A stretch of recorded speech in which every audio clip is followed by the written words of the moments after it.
हाँ मैडम, अपना नाम बताइए। एडवोकेट नीतू वर्मा। आज का क्या टॉपिक है कानूनी सलाह में? बहुओं के अधिकार और बहुओं के साथ हो रहे मानसिक उत्पीड़न। तो क्या क्या है इसके अंदर है? आजकल जिस तरीके से शादियां टूट रही हैं कोर्ट में, लगातार शादियों का, डाइवोर्सों का लगातार केसेस बढ़ते चले जा रहे हैं। तो इसका सबसे बड़ा कारण क्या है? तो आइए आज हम इस चैनल पे सबसे पहले इसी चीज़ का चर्चा करेंगे। मैं advocate Neetu Verma, national president the legal right organisation of India. आम भाषा में कहें कि पहले जो शादियां होती थी वो टिकती थी, लेकिन अब जो शादियां हो रही है वो टिकती नहीं है।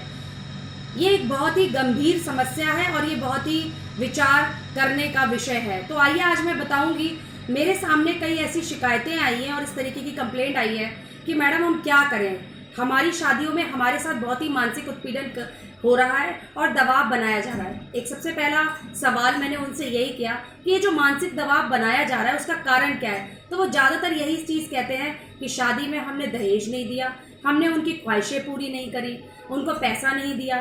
तो मैं ये पूछना चाहूँगी, या मैं उनसे पूछती हूँ कि ऐसा क्या उन्होंने शादी के टाइम पे आपको बताया था? क्या ऐसा कोई उन्होंने एग्रीमेंट साइन करवाया था? तो शादियाँ क्या समझौता है? जिस तरीके से आप अपनी बेटी को भेजते हैं, तो क्या उस तरीके से आप अपनी बहू को वो सम्मान नहीं दे सकते हैं? तो इन्हीं सब विषयों पर आज हम विचार करेंगे कि ऐसा बिल्कुल भी नहीं है।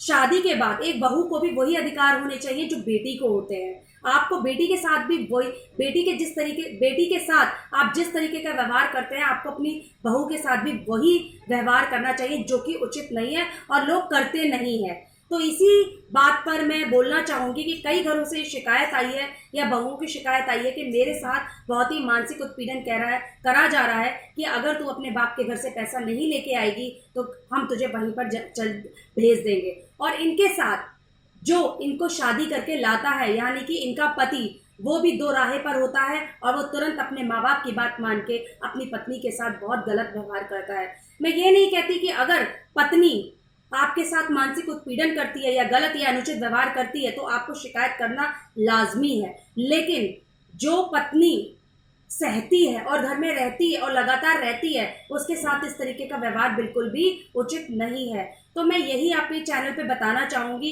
कि बहुओं के भी अधिकार हैं, बहुओं को भी पूरे अधिकार हैं सम्मान की तरह, पूरी डिग्निटी के साथ अपने ससुराल में रहने का। अगर वो शादी करके आती है तो उसे भी वही सम्मान मिलना चाहिए जैसे कि एक बेटी को मिलता है।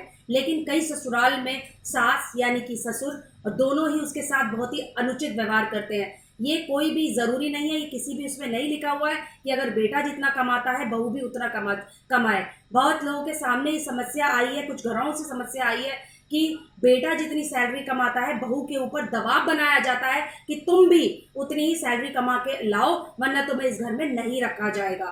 तो ये क्या लाजमी है? और उस महिला के साथ ये बड़ा ही सोचने वाला विचार है जिसके सामने 10-12 साल की शादी हो जाती है, जिसके 10-10 साल के बच्चे हैं, उनके सामने ये दबाव बनाया जाता है कि अगर तुम पैसा कमाओगी तभी तुम उस घर में रह सकती हो वरना तुम उस घर में नहीं रह सकती। मेरे सामने केस आया है जिसमें एक ससुर ने एक महिला के साथ बहुत ही मानसिक उत्पीड़न किया।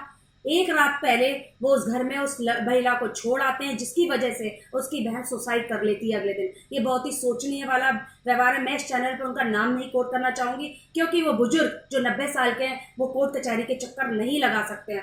तो मेरी इस चैनल के थ्रू अपील है, the legal right organisation of India की तरफ से अपील है कि इस तरीके का व्यवहार अपनी बहुओं के साथ नहीं करें। अगर वो नहीं कमा सकती तो इसका मतलब ये नहीं है वो सम्मान के लिए आती है, वो आपका घर वंश आगे बढ़ाने के लिए आती है, ना कि अगर शादियां ऐसे ही समझौता है। तो मेरी ये कानून, हमारी न्याय व्यवस्था से एक गुजारिश है कि शादियां आजकल फिर समझौता ही हो गई है और शादी के टाइम पे एक एग्रीमेंट होना बहुत ज़रूरी है। बहुत बहुत धन्यवाद। और अगर आपको इस तरीके की कोई भी समस्या आती है तो आप मेरे चैनल पे 99587564 पे कंप्लेंट कर सकते हैं। बहुत बहुत धन्यवाद।